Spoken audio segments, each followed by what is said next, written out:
last principle of today is the default option. Again, this has to do with choosing. We find it hard to choose, even sometimes when there are max 5 choices. So if you set a default, like the difference here, make choosing easier, option 1, 2 is already checked, and option 3. So what is a form of a default is a pre-fill. So you buy an Apple computer, then what Apple does is they already give you a default option. This is the standard computer with no USB-C to USB adapter in this example.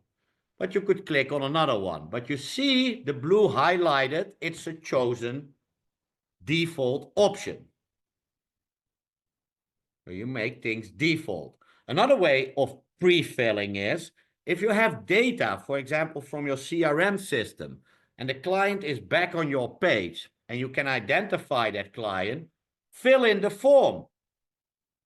If you know who is the client and you want them to apply for a new webinar or for something else, you know who it is, make sure the form is pre-filled.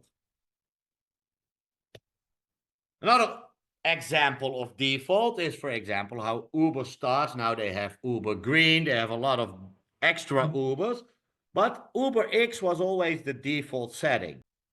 More people make a choice because there's a default choice already set.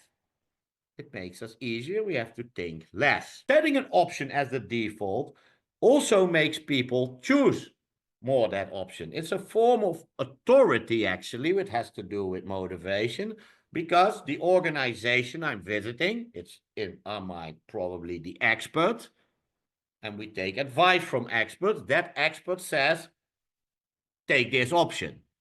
Not to confuse with social proof where a lot of other people say, take this option. No, now the owner of the site, in our perception, could be the expert, says, take this option, which has to do with authority, and therefore also it reduces uncertainty,